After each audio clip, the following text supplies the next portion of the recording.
Let's believe and pray.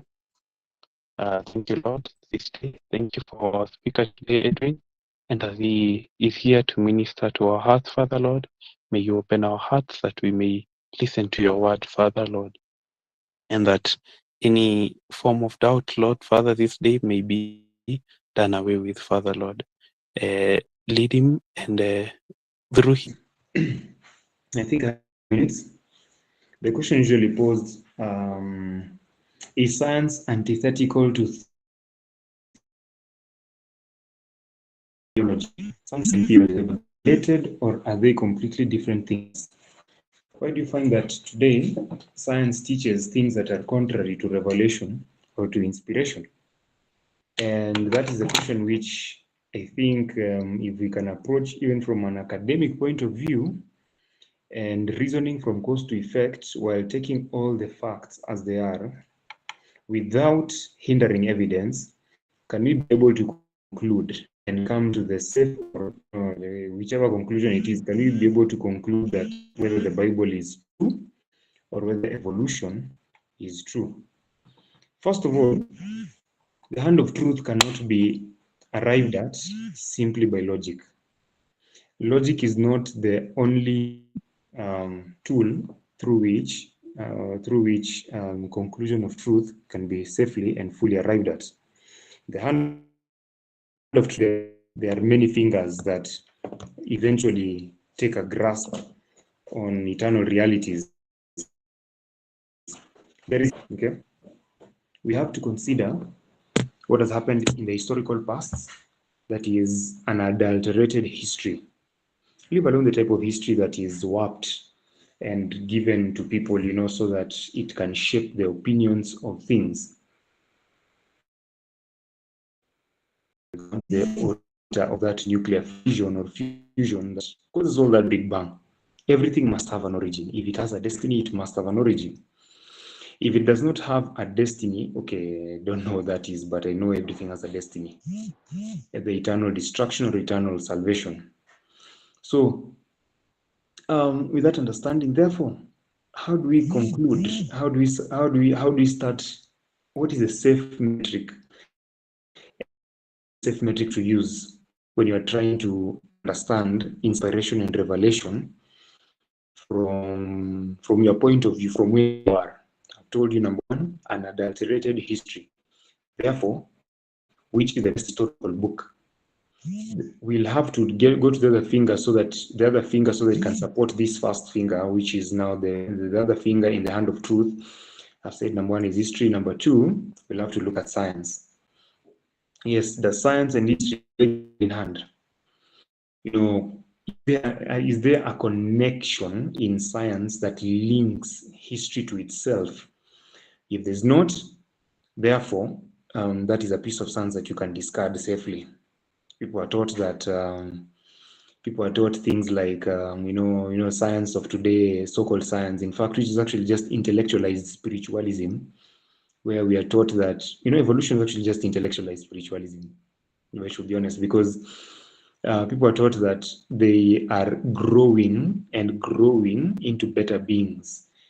The eventuality of that is that we become demigods, is that man has been evolving from the lower orders of life to greater and more sophisticated, complex, and intelligent beings. Well, does science reveal that? How, therefore, can we know what science is, that science is telling us true? There are classes of thought in science. There are scientists to the left who say that creation is true. There are scientists to the left who say evolution is true. Scientists to the right who say that creation is true. How can we understand and conclude safely which one is the truth? Therefore, in science, there's also something called evidences show. This is actually an apologetic setting, so I'm making you guys understand things from, like how to use the knowledge that already has been discovered to come to safe conclusions. So there's archaeology. What does archaeology reveal? Now, when you come to archaeology, a lot of things can be said about it. Because in archaeology, please post your questions by there in the inbox chat so that we can deal with them. And in archaeology, we can clearly see that there are things which are hidden within the Earth's surface and within the crust of the Earth, deep down even into the mantle actually, which reveal to us that Earth has a history. That history, is it biblical or non-biblical? Fun fact, I'll say this as a fun fact, but of course it's a scientific fact. We do know the shape of the Earth. We do know that it has its layers. We do know that it has the outermost, it's called the lithosphere. That's the crust. Below it, we have the mantle. And then at the bottom, we have the core. Of course, they are divided by what you call discontinuities. If you remember them, those are Mohorovičić and, for those who can remember, Mohorovičić and the Gutenberg discontinuities, of course. The interesting thing is that of recent times, seismologists have discovered, but I can't go into all these deep details for today because this is quite heavy. I don't want to throw you guys on the deep end. You've already come on a film kwa deep end, trust you me, but uko shallow end. In fact, 1 foot deep water. Seismologists have discovered deep below, almost below the lowest, almost the lowest regions of the mantle, they have discovered subducted plates, huge chunks and layers of rock which are there, which have not been affected by the heat of the mantle. How did they get there? Which talks to us about subduction. If you remember, those who studied geology and geography, geography, you understand that subduction is when two plates collide, either continental and oceanic. When they collide, the weaker one goes below. That is, of course, usually the oceanic plates. How did they get there? What is it in our historical past that reveals that there was a catastrophic event of such magnitude and gigantic proportions for such an occurrence to happen? Of course, the other element, of course, then therefore we can also use logic. Yes, logic is one of the fingers in the hand of truth to which we can discover truth.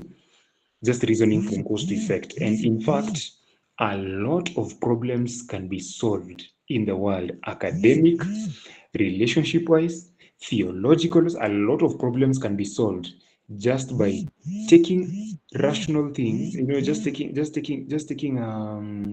evidences and reasoning it from cause to effect. Now, let me say that the capacity, logic, reasoning from cause to effect is a vehicle that conveys truth from knowledge to understanding. Okay, from the from knowledge, which is already placed somewhere, then therefore to understanding, and which is now the final destination. That is the purpose of logic. It's not the entire thing that you use to discover truth, because people actually can arrive from very warped conclusions just by using logic, isn't it? Good. Therefore, now from all that, we look at the last one, which is the present evidences that reveal to us what are the patterns in nature, patterns in providence. But let's touch on nature first of all. What are the patterns in nature? What do they reveal to us?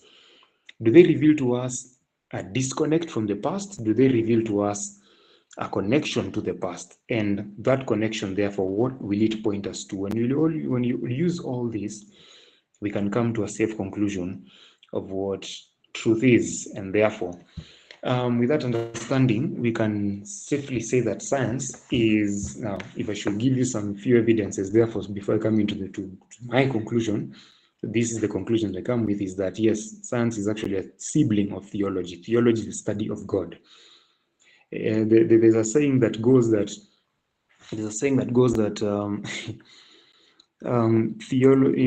scientists go up, go through the deserts of study down into the pits of research, and then when they come to the summit,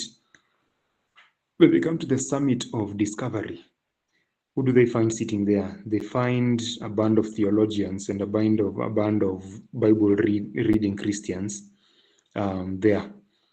And so, brothers and sisters, what is the evidence right now? Let me, I should just touch on some few things here and there which I have come to discover in my study of history. and in my study of science and all this, is that a lot of things have been discovered globally. A lot of things have been discovered globally that all point to the same conclusions. Number one, for example, did you know in over 500 languages in the world, well, in over 500 languages of the world, all the way from China all the way through Africa, go down to the Amazon and the regions of Southern America, that all of them have a flood legend, a story of a flood legend. Someone took his family, they built a boat, a worldwide flood came, and they were saved. Yes, all of them have a flood legend. Number two, if we go to the fossil records, we can see that in fossil records, if you know what fossil records are, of course, animals and flora and fauna that existed in the past that were buried by a catastrophic event. The fossil records reveal to us, number one, that animals and man were of gigantic proportions. Now, let me give you examples. Donkeys right now are around 5 feet flat in height, just roughly around 5 feet in height. Those are annoying, stubborn, equine creatures that kick and bite at will. They were around 5 feet. They're around 5 feet right now. But fossil records reveal that their skeletal structures grew up to 9 feet tall. Those are donkeys, 9 feet tall. Thank God that there don't exist 9 feet tall donkeys right now. Number two, dragonflies have been discovered in the fossil records to have had a wingspan of up to 6 feet in length. From one end of the wingspan to the other end is around 6 feet. Now, those are dragonflies, and many zoologists say that those could have been the apex predators if they could have been of great sizes, like the size of human beings or the size of cows. They could have been very, very apex predators. Thank God they were created that small. But in the pre-flood world, the fossil records reveal that they were huge. Next, centipedes. Right now, those scary, multi-legged, venomous creatures, one of the questions I'll have for the Lord in eternity is, what is the purpose of centipedes? Now, those creatures, right now, they grow to the size of a few inches long, isn't it? In the fossil records, they have been discovered to the giant ones, because the biggest ones we have right now are found in Thailand. In Thailand, they grow up to 1 feet long. Those are they're called the giant centipedes. Now, those centipedes in the fossil records grew up to 6 feet long. So you can imagine walking through the bush and seeing a 6 feet multi-legged venomous creature coming at you with all that, I don't want to imagine it now. There have been spiders discovered the sizes of small sofa sets. Yeah, in the fossil records. How did they grow to those sizes? How did animals grow to those proportions? Crocodile records, the records of dead crocodiles have shown that the crocodiles used to grow to thrice or twice the size. Right now, crocodiles grow to 23 feet. So they grew up to around 60 feet, 50, 60 feet. That's around 40 meters or something. Those are giants, isn't it? The Bible also talks about creatures called dragons. Yes, those are not mythological creatures. They were creatures that God did indeed create. But you see, the word dragon is simply the ancient word for dinosaurs. Did God create dinosaurs? Yes, he did. And therefore, the word dinosaur just came in 1841, meaning from the two word dino and saur. Dino, big, saur, lizard, big lizard. Some dinosaur species were simply some, not all, but some of them were simply the reptiles that exist today that continuously grew throughout their lifetime, because some species of reptiles have been discovered to grow throughout their lifetime.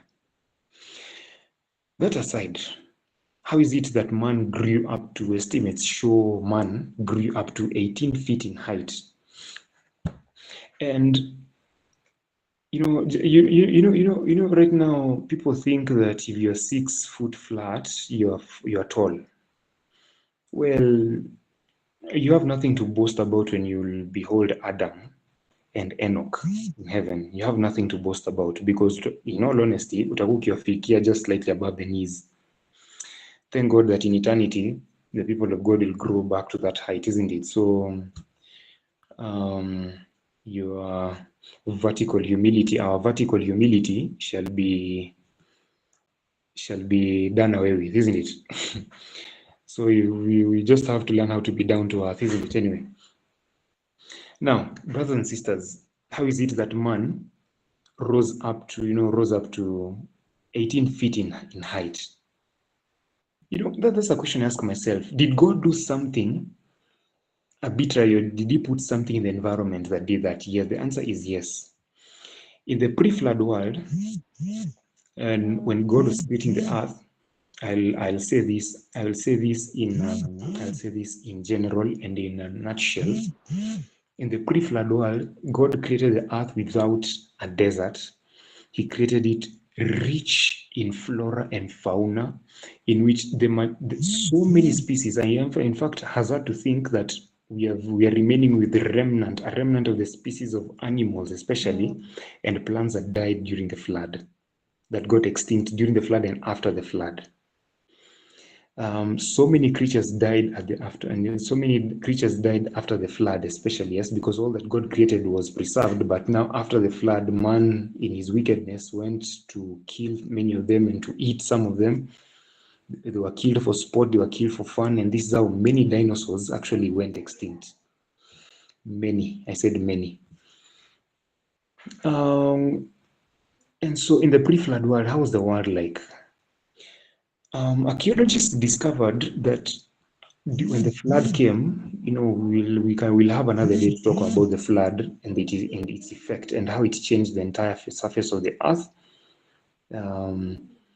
In the pre-flood world, a leaf was discovered, like a leaf that ilishikilia a bubble of air from the pre-flood world. When they opened it and measured it, the air that was found there was discovered to have 32% oxygen. Right now, we have 21%, so that is 50% more.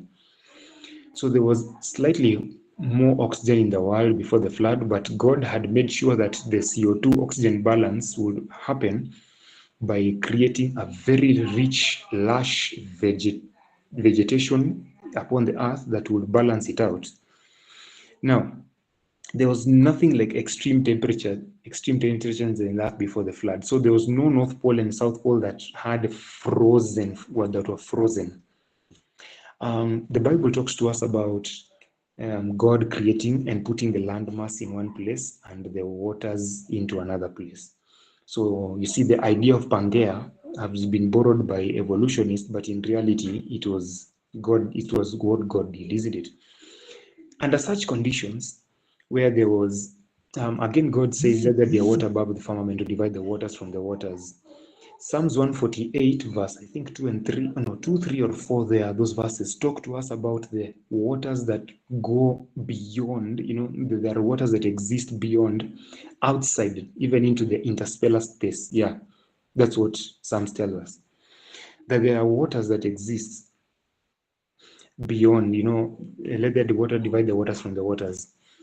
Now, in some way in which I have not fully discovered, but I have reason to believe, is that there were waters that existed for a distance of around 11 miles, that's around 16 kilometers from the surface of the earth. There was a film of water. We don't know how thick it was, but it was a film that if that film existed, which was kept up there by a strong electromagnetic current from the earth, in whatever way, as I've said, that those are things now astrophysicists, I think, or is it astrophysicists or who are in the process of studying now it more deeply. That water prevented ultraviolet radiation from coming, from passing into the Earth's surface, bad ultraviolet radiation. And it also put in a double barometric pressure, some level of pressure upon the Earth. And under those conditions, The earth was a paradise. The earth grew in that place. Temperature was regulated through the earth. Na isitoshe, animals and man could grow to gigantic proportions. Creationist scientists tell us right now that under such conditions, wounds right now that take 7 days to heal could heal overnight back then. Number two, the intellectual capacity of a person was expanded to levels that right now we can only imagine. We are now left with some structures upon the earth which baffle, I repeat, they baffle the understanding of how genius man was at that time. And after the flood, for example, we have even the pyramids themselves. Fun fact, did you know the pyramids themselves are actually aligned according to the 3 Orion great stars? Story for another day. Now, isizidi, I don't want to go into all that. But yes, the proportion of man's wickedness was corresponding to his capacity for, for his intelligence capacity. So with that understanding, the Bible says that God had to bring a global flood. Out from that flood, things happened which we will look at another day, not today, but we look at upon another day, but that changed the entire surface of the earth. The very oxygen that was higher, was more, became less. Under those conditions, 900 years, from 900 years now we live 90. 10% of what we used to be. Vitality imepungua sana. Ellen G. White herself writes and says that if man was not made with 20 times the vital force right now that he has right now, the human race, with all its current habits, would have already gone extinct. So we are not evolving toward becoming bigger things. Please, hii nonsense ya kuwatch sijui Superman, Batman, or sijui tuangaje, these things that tell us that our spiritualism indirectly, what are these vipindi zenye watu wanapenda kuwatch, Guardians of the Galaxy, things that show that man can rise to become demigods. We are actually sinking lower and lower. And Christ is about to come soon to save us from total self-destruction. Up until there, I think I have seen a question in the chat box, but I'm trying to. Yeah, is there anyone who actually? Okay, I'm trying to renew my phone here so that at least I can. I don't know why it's doing this what it's doing. I am unable to go to the chat box to see. I think now I'm able. So, someone has asked, is it true that the flood caused the division? Someone joined and may block the question. Caused the division of land into the 8 continents? I believe so. Yes, I do believe so with all my heart. Yes, because the evidences reveal in the rock strata that the floods, the continents were into one landmass, and the flood was such a catastrophic event. That is why I think this one will require another day, a separate day of its own. The flood was so scary, was so terrifying, that the spirit of prophecy itself tells us that Satan feared for his own existence, aliogopa. Nothing like that had ever happened. The windows of heaven that fell from the earth, as we believe, were the waters that God had put above the firmament. And there were great convectional currents. There were great convectional currents that occurred in the earth's mantle, which caused worldwide subduction zones. Those subduction zones imebaki wa leo, called the ring of fire and the oceanic plates, or of course the plates themselves. Those plates are evidences of the cracks that happened during those times, and a lot of them are still active to this day, especially the ring of fire. The ring of fire is the region from Western Europe, enda all the way to Eastern USA, anzia Alaska, teremka chini to the Andes, teremka chini, panda tena, going to Southeast Asia, the Pacific Island areas. all that region is called the Ring of Fire because they are still active regions volcanically, and earthquakes occurring along those regions. I believe that the continents are still connected actually. Ni maji tu ndio imeziseparate by the if you may borrow that logic. The continents are all connected. Ni maji tu ndio imeseparate. And you know the oceans themselves are just a basin. The deepest parts of the ocean, the deepest parts of the ocean discovered are it's off the coast of Guam. It's called the Marianas Trench. It's 11 kilometers deep. So count 11 kilometers na mguu kwenda chini. You know that's actually not a very big distance if you think about it. But on average, the ocean plates are 3, 4, 2 kilometers deep. So the Earth during the flood, the continents separated during the flood. And the question you've asked is interesting. You know, does that mean the continental drift theories are false? The premises on which they're built are false, but the facts are true. Repeat. The premises upon which they're built are false, but the facts themselves are true because they have to study out evidence, present the evidence to counter the evidence. Are we together? Yeah, they're studying the evidence to present the evidence and counter the evidence. But see, evidence, it's in itself points to truth. So I think you're getting the picture I'm saying. Eh? Someone is asking, can you provide reference to the effect of the floods, both SOP and NSOP commentaries? Thank you. Go read the book called Patriarchs and Prophets, chapter the flood, and the next chapter afterwards. You can read those. And the evidences, the references also. I have some few books I usually read. If there's anyone who is interested in getting to me, that's my number I've posted there. Get to me hapo kwa inbox and I'll send you those books in which I read. At least all the evidences that I have and I study, because me study these things for fun. Science, I love science because science and revelation are married. Someone asked, can you repeat on the last discovery that has been unraveled recently? I am not sure what you heard because I've spoken a lot of things. So I'm not sure what you've heard because I've spoken a lot of things. So unless you can be willing to clarify exactly which thing it is. Tunics, brother, just get to me privately because I don't think I'm understanding your question.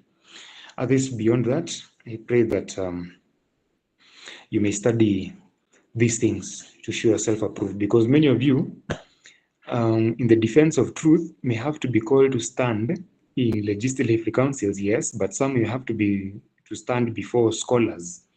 And how can you present to scholars such things if you not studied them? Brothers and sisters, let's adapt this law that God created our minds for them to be filled with truth in all its spheres, academically, theologically, and in all facets of how it presents itself. And may God guide us, may God lead you, and may God expand your mental horizons to understand truth as it is.